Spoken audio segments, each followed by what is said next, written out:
భారత్లోని అన్ని ఛానల్స్ ను ఆంధ్రదేశంలో ప్రసారం చేస్తున్న ఏకైక network city cable. Welcome to city cable news bulletin. ముందుగా హెడ్లైన్స్.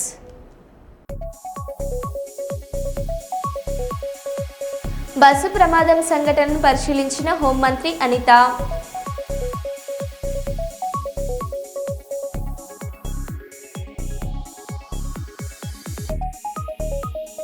హైదరాబాద్ ఉప్పల్ పరిధిలో మిట్ట మధ్యాహ్నం చైన్ స్నాచింగ్ కలకలం.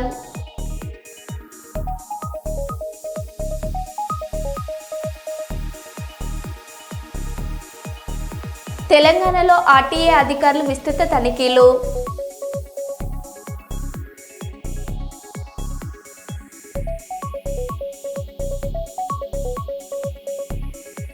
నాగుల చవితి రోజు అద్భుత దృశ్యం, శివలింగంపై నాగుపాములు.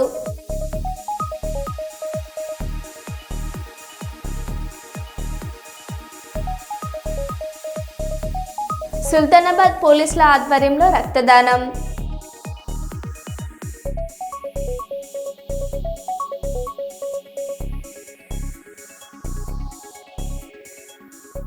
ఇక వివరాల్లోకి వెళ్తే, వరంగల్ జిల్లా దౌర్భాగ్య స్థితిలో ఎంజీఎం ఆసుపత్రి.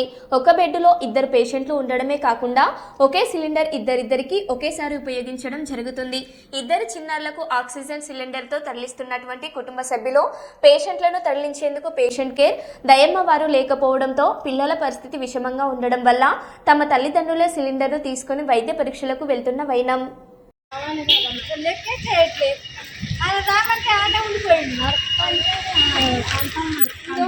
వాళ్ళు లేరా అమ్మ? కంపౌండర్ వాళ్ళు ఇవ్వలేరా? చిన్న పిల్లలు కదా వాళ్ళు.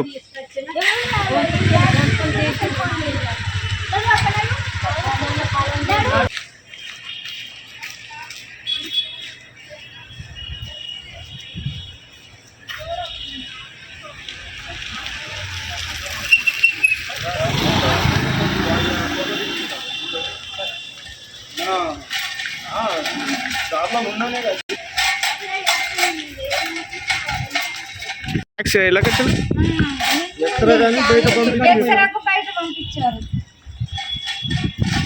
నిన్న తీసుకొచ్చి మిషన్ చెడిపోయిందని ఇవాళ అప్పగిస్తున్నారు. మిషన్ పని చేస్తున్నావా? అప్పుడు వచ్చి చేయలేదు. మిషన్ పని కొంచెం వేసుకొని ఇచ్చారు. ఇది కూడా ఇద్దరికి సరిపోయింది.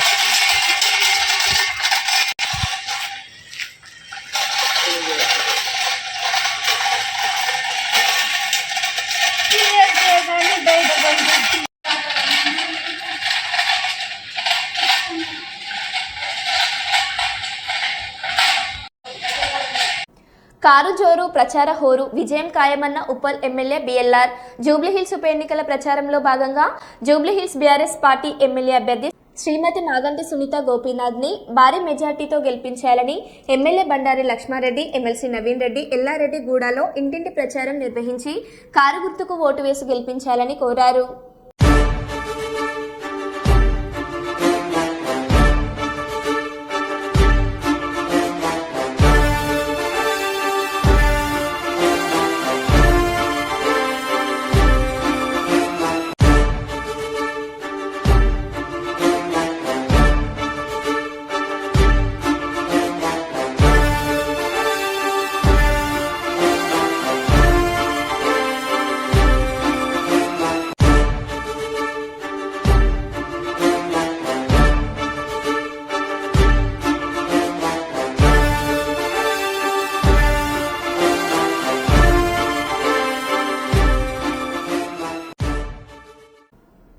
డ్రగ్స్ రహిత సమాజ నిర్మాణానికి ప్రతి ఒక్కరూ తమ వంతు సహకారాన్ని అందించాలని కరీంనగర్ పోలీస్ కమిషనర్ గౌశాలం అన్నారు.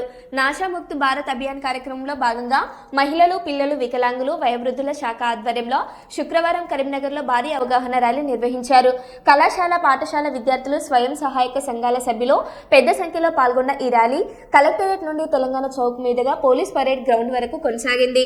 Police commissioner Gaushalam, SUDA chairman Komatireddy Narender Reddy, municipal commissioner Praful Desai ఈ ర్యాలీలో పాల్గొని డ్రగ్స్ నిర్మూలనకు కృషి చేస్తామని ప్రతిజ్ఞ చేశారు. అనంతరం పోలీస్ కమిషనరేట్ ఆడిటోరియంలో ఏర్పాటు చేసిన సమావేశంలో సిపి గౌశాలం మాట్లాడుతూ నాశాముక్త భారత్ అభియాన్ కార్యక్రమాలు దేశవ్యాప్తంగా జరుగుతున్నాయని, జిల్లాలలో వినూత్న రీతిలో అవగాహన కార్యక్రమాలు నిర్వహించడం అభినందనీయమని అన్నారు.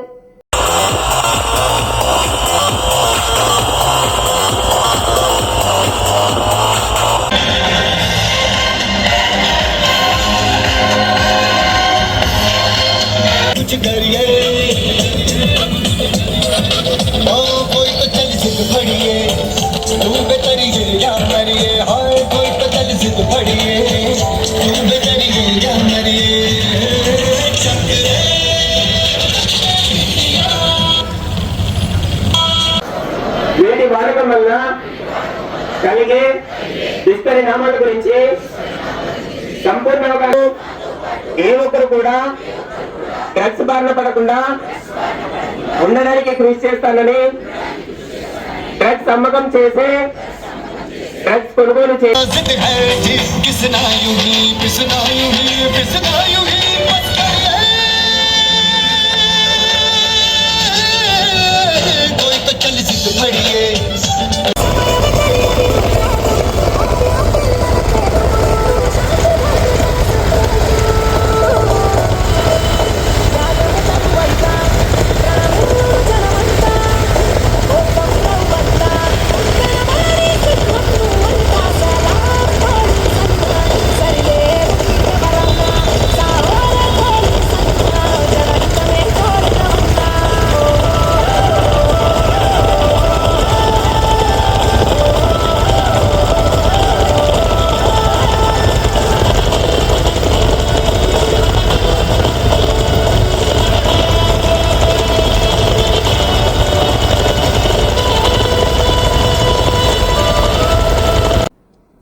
తెలంగాణ గౌడ సంఘం రాష్ట్ర అధ్యక్షులు పల్లె లక్ష్మణ్ గౌడ ఆదేశాల మేరకు రాష్ట్ర వర్కింగ్ ప్రెసిడెంట్ గట్టు రమేష్ గౌడ్ ఆధ్వర్యంలో జరిగిన సమావేశంలో వరంగల్ జిల్లా డీసీసీ అధ్యక్ష పదవిని గౌడ సామాజిక వర్గానికి చెందిన పోషాల పద్మకి ఇవ్వాలని కాంగ్రెస్ హైకమాండ్ కు డిమాండ్ చేశారు. ఈ సందర్భంగా గట్టు రమేష్ గౌడ్ మాట్లాడారు.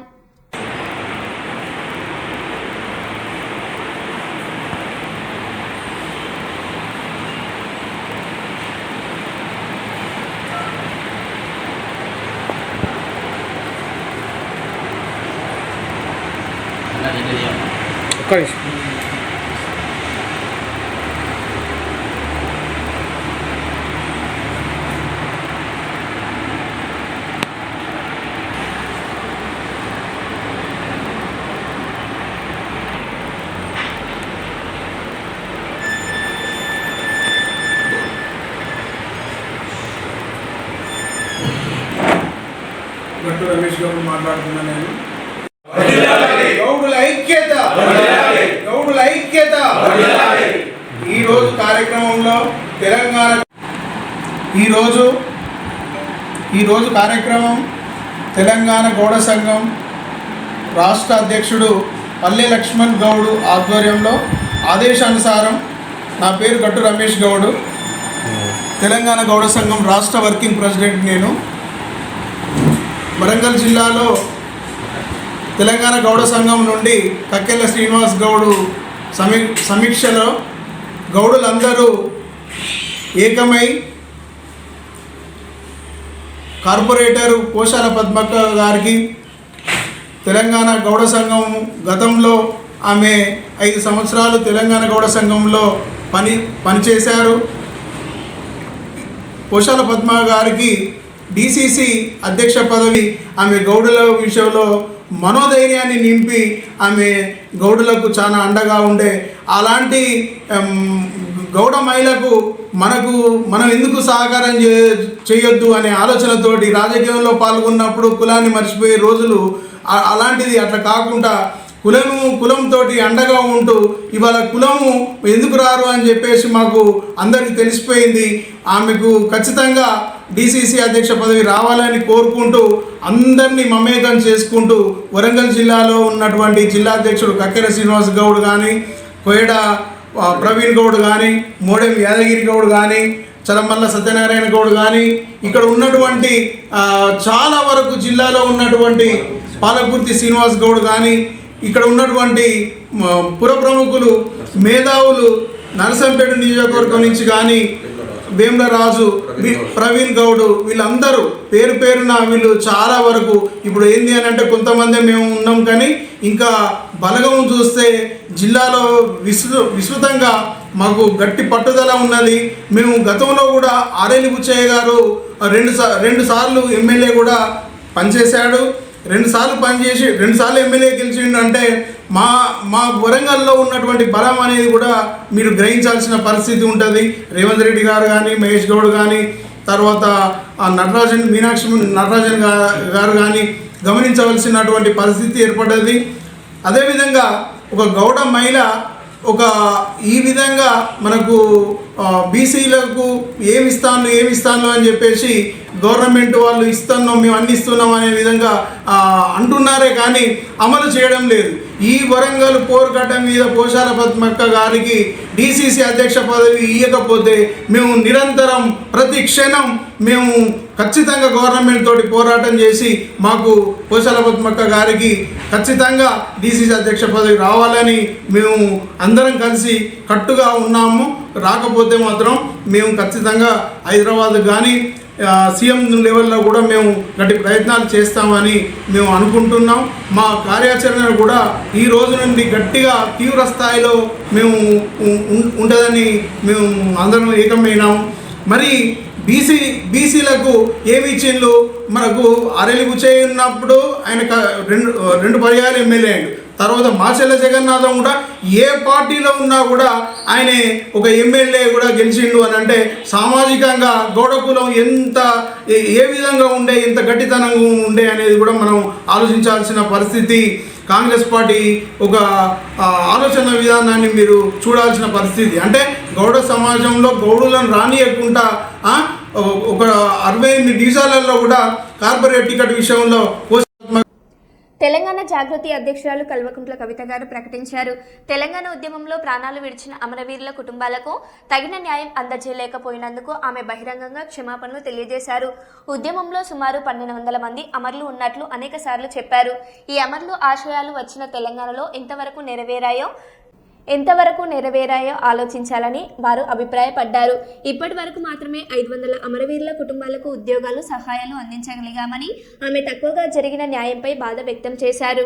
కొనసాగిన ఆనాడు చాలా సందర్భాలలో మిగతా అమరవీరుల కుటుంబాలకు ఎవరికైతే డబ్బులు అందలేదో వారికి ఇంకో రూపంగా డబ్బులు ఇవ్వాలని అంతర్గత వేదికల మీద అనేక సందర్భాల్లో నేను చెప్పడం జరిగింది. కానీ ఇవాళ నేను మనస్ఫూర్తిగా అమరవీరుల కుటుంబ సభ్యులకు, అమరవీరులకు, తెలంగాణ ఉద్యమకారులకు చేతులెత్తి నమస్కరించి క్షమాపణ కోరుతా ఉన్నా. ఎందుకోసమంటే ఆనాడు నేను మీకోసం కొట్లాడినా కానీ ఇంకా గట్టిగా కొట్లాడేది ఉంటుంది, సాధించుకునే వరకు మీకోసం కొట్లాడేది.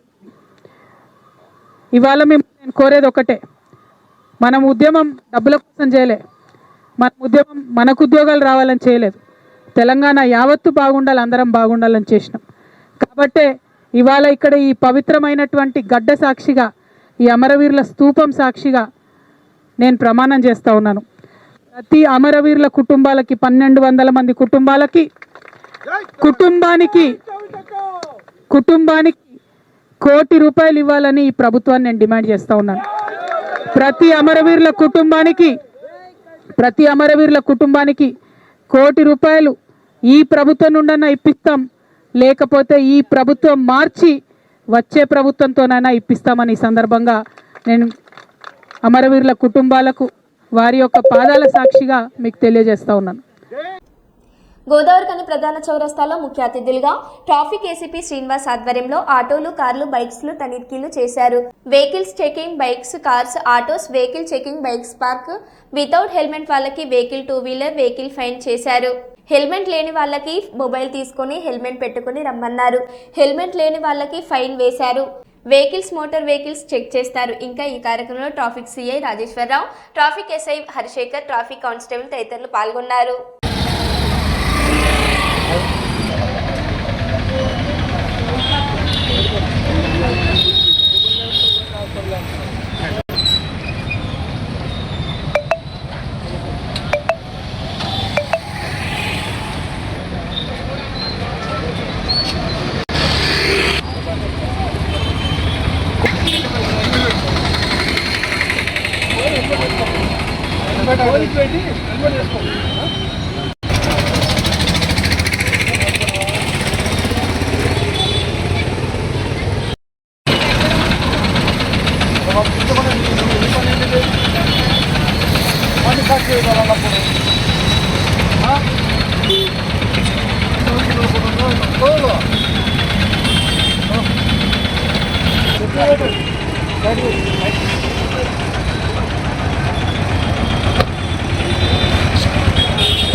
మంచిర్యాల జిల్లాలలో అవినీతి నిరోధక శాఖ అధికారులు ఓ జిల్లా అధికారిని లంచం తీసుకుంటూ పట్టుకున్నారు. జిల్లా సహకార శాఖ అధికారి రాథోడ్ బిక్కునాయక్ తన నివాసం మంచిర్యాల జిల్లా కేంద్రంలోని ఇక్బాల్ అహ్మద్ నగర్లో 2 లక్షల రూపాయల లంచం స్వీకరిస్తుండగా ఏసీబీ బృందం చేతికి చిక్కారు. సస్పెండ్ అయిన ఉద్యోగికి పెరిగిన వేతనాలు మంజూరు చేసే క్రమంలో మొత్తం 7 లక్షల లంచం డిమాండ్ చేసిన బిక్కునాయక్ తొలి విడతగా 2 లక్షలు తీసుకునే సమయంలో మలపన్ని పట్టుబడ్డారు. బాధితుడు ఏసీబీని ఆశ్రయించడంతో ముందస్తు ప్రణాళిక ప్రకారం వలన పన్నిన ఏసీబీ అధికారులు ఆయనను రంగే హస్తంగా అరెస్ట్ చేశారు. ప్రస్తుతం మంచిర్యాల కలెక్టరేట్లోని జిల్లా సహకార అధికారి కార్యాలయంలో ఏసీబీ అధికారులు దర్యాప్తు కొనసాగిస్తున్నారు.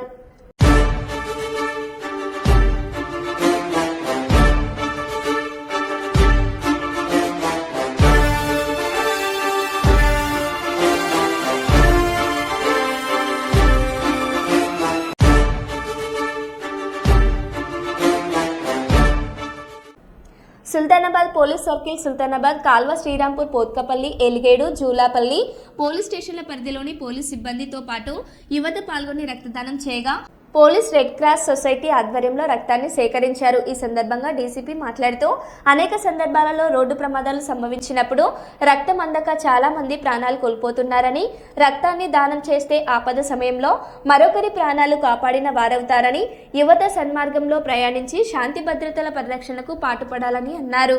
నియమ నిబంధనలు పాటిస్తే ఎలాంటి ప్రమాదాలు సంభవించవని, పోలీసులకు ప్రజలకు మధ్య సత్ప్రవర్తన కలిగి ఉండాలని, తద్వారా సమాజం శాంతి మార్గంలో ఉంటుందని పేర్కొన్నారు. ప్రజలకు సేవలందించడంలో అమరులైన వారి స్మారకార్థం వారోత్సవాలు నిర్వహించడం జరుగుతుందని తెలిపారు. అనంతరం మృతి చెందిన పోలీస్ అమరవీరులకు 2 నిమిషాలు మౌనం పాటించారు. పోలీస్ వారోత్సవాల సందర్భంగా రక్తదాతలకు Godavari urban society lions club వారు ఎనర్జీ డ్రింక్స్ ను అందించారు. కృతజ్ఞతలు తెలియజేస్తున్నాను.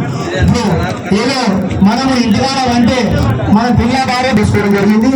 వారికి 2 నిమిషాలు వారికి అమరవీరులకు మనము మౌనం పాటిద్దాం. రాబోయే కాలంలో కూడా ఎంతో మంది కూడా చనిపోయినటువంటి వీరులు ఉన్నారు. వారి సేవలను పాల్గొనడం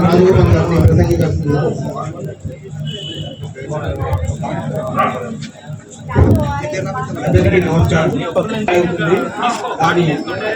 రక్తం అయిపోలేదు కనుక అవకాశం ఇచ్చినందుకు కృతజ్ఞతలు. ఈ కార్యక్రమాన్ని ఉద్దేశించి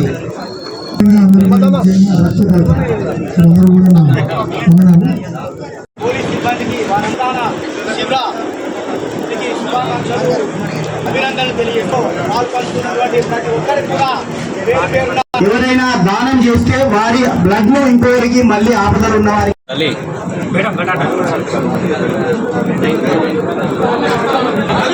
ప్రతి సంవత్సరం అమరవీరుల వారోత్సవాలు రక్తదాన శిబిరం ఏర్పాటు చేయడం జరిగింది. ఇది గత 3 రోజులుగా గోదావరిఖని సబ్ డివిజన్లో 2 చోట్ల, తర్వాత నిన్న పెద్దపల్లి పోలీస్ స్టేషన్ సర్కిల్ పరిధిలో, అదేవిధంగా ఈరోజు సుల్తానాబాద్ సర్కిల్ పరిధిలో ఏర్పాటు చేయడం జరుగుతూ ఉన్నది. మంచి స్పందన వస్తూ ఉన్నది. ఎక్కువ సంఖ్యలో ఇక్కడికి రక్తదానం చేయడానికి వచ్చినటువంటి అందరికీ నా యొక్క అభినందనలు. రక్తదానం చేయడం అనేది మనము ఇతరుల ప్రాణాలు కాపాడడం కోసం ఉపయోగిస్తాము. ఆ రక్తాన్ని అంటే మనము ఇతరులకు ప్రాణదానం చేసినట్టు. సో ఇట్లాంటి సేవా కార్యక్రమాల్లో ప్రతి ఒక్కరూ పాల్గొనాలి. అదేవిధంగా సమాజంలో శాంతి భద్రతలు మంచిగా మెయింటైన్ అవ్వడానికి ప్రతి ఒక్కరు కూడా కృషి చేయాలి. ప్రతి ఒక్కరు కూడా చెడు అలవాట్లకు దూరంగా ఉండాలి, గొడవలకు దూరంగా ఉండాలి, ట్రాఫిక్ రూల్స్ పాటించాలి, పోలీసులకు సహకరించాలి. ప్రతి ఒక్కరు కూడా తమ యొక్క బాధ్యతను నిర్వర్తించాలి. పోలీసులు 24 గంటలు మీ సేవలో ఉంటారు. సో వాళ్ళకి మీరు సపోర్ట్గా ఉన్నట్టయితే మీరు పోలీసులు ప్రజలు కలిసి పనిచేసినట్టయితే సమాజంలో మంచి ఫలితాలు వస్తాయి. ఎక్కడైతే శాంతి భద్రతలు బాగుంటాయో అక్కడ అభివృద్ధి అనేది జరుగుతుంది. కాబట్టి ప్రతి ఒక్కరు కూడా పోలీసులకు పూర్తి స్థాయిలో సహకరించాలని ఇక్కడికి వచ్చిన ప్రతి ఒక్కరికి, మీడియా వారికి, లయన్స్ క్లబ్ వారికి, పోలీసులకు అందరికీ నా యొక్క ధన్యవాదాలు. Thank you. నాగుల చవితి రోజు అద్భుత దృశ్యం కనువిందు చేసింది. శివలింగం పైన 2 నాగుపాములు పడగ విప్పి నిల్చున్నాయి. నెల్లూరు జిల్లా మనుబోలు చెర్లపల్లి రైల్వే గేట్ సమీపాన ఉన్న విశ్వనాథ స్వామి దేవస్థానంలో ఉదయం ప్రత్యేక పూజలు నిర్వహించారు. ఈ సమయంలో 2 నాగుపాములు గుడి ప్రాంగణంలోని శివలింగం పైకి చేరుకుని పడగ విప్పి నిల్చున్నాయి. దీంతో భక్తులు పరవశించిపోయారు. నాగుల చవితి రోజున ఇలా జరగడం ఆ శివుడి మహిమ అంటూ మొక్కుకున్నారు.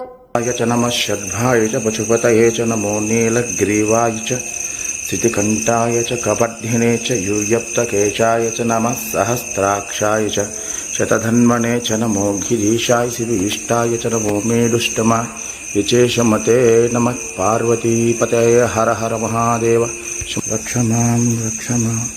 ఢిల్లీలోని మెహ్రోలి పోలీస్ స్టేషన్ పరిధిలో శనివారం తెల్లవారుజామున 4 గంటలకు పోలీసులు వాంటెడ్ క్రిమినల్ పహాడియాకు మధ్య ఎన్కౌంటర్ జరిగింది. ఎదురు కాల్పులలో నిందితుడి పరిస్థితి విషమంగా ఉండడంతో చికిత్స నిమిత్తం తరలించారు. ఆయుధ సరఫరాతో పాటు అనేక కేసుల్లో వాంటెడ్ క్రిమినల్గా ఉన్నాడు. ప్రస్తుతం దర్యాప్తు జరుగుతుందని పోలీసులు తెలిపారు. ఈ ఘటనలో ఓ పోలీసుకు గాయాలు కాగా మరో 2 పోలీసులు సురక్షితంగా బయటపడ్డారు.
₹100 కోట్ల టెండర్ విషయంలో మంత్రి జూపల్లి కృష్ణారావు, రేవంత్ రెడ్డి మధ్య విభేదాలు వస్తే దాని ఒక నిజాయితీ గల ఐఏఎస్ అధికారిని బలి చేశారు.